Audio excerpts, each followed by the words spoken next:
ఎల్లమర్రి శివాలయంలో కార్తీక మాసం 3వ సోమవారం పురస్కరించుకొని భక్తి శ్రద్ధలతో 365 కేజీల భస్మంతో భస్మాభిషేకం ముందుగా తెల్లవారుజామున పంచామృతాలతో పరమశివుడికి రుద్రాభిషేకం ప్రత్యేక అలంకరణలో ఆదిదేవుని దర్శనం దీక్ష స్వాములు భజనలు శివనామ కీర్తనలతో దద్దరిల్లిన దేవాలయాలు చేస్తూ భక్తి పార్యవశ్యంలో శివ అయ్యప్ప దీక్ష స్వాములు ప్రత్యేక పూజలు చేసిన మాజీ జెడ్పీ చైర్పర్సన్ గుజ్జ దీపిక యుగేందర్ భారీ సంఖ్యలో తరలివచ్చిన భక్తజనం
Swami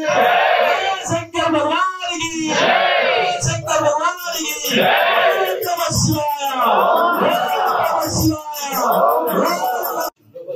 संदर्शनम समाकृतमस्मभ्यं दत्तामरणस्य मन्योः वियं ददाना हृदयेषु यत्र परा आचिरासो अपनेन्द्रा तन्मनाकान्मनाकिञ्जयेम तन्मना दीपरा समुदोजयेम धनशत्रो औरव कामं कृणोतु तन्मना सर्वाः प्रतिशोदयेम शान्ताः पृथिवीशो अन्तरिक्षं द्योर्नो देव्यप्रयत्नास्तु शिवादिश प्रदिश उदिशो न आवो विश्वतः परिपान्तु सर्वदिश्यां दिश्यां दी परमेश्वर देवताभ्यो नमः। संपूर्ण योगेश्वर स्वामी अनुग्रह कटाक्ष द्वारा सकल कार्य विजयता सिद्ध्यर्थम उन्नत अधिकार योग्यता द्वारा शत्रुबाधा शत्रुपीड़ा परिहार नित्यर्थम अखंड लक्ष्मी कटाक्ष शतमानं भविष्यतीन्द्रिय आयुष्येवेन्द्रिये प्रतिष्ठति परमेश्वर संपूर्ण अनुग्रह कटाक्ष सिद्धिरस्तु तथास्तु सकल कार्य दिग्विजय द्वारा प्रमोशन अधिकार योग्यता सिद्धिरस्तु तथास्तु। విభూతిలోని ఈశ్వరుడికి భస్మాభిషేకం జరిగింది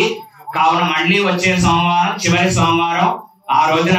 1,00,000 పుష్పార్చన అంటే శివలింగం మొత్తం కూడా 1,00,000 పూలతోని స్వామివారికి అర్చన చేయడం జరుగుతుంది కావున భక్తులందరూ కూడా ఇత్యాంటి విషయం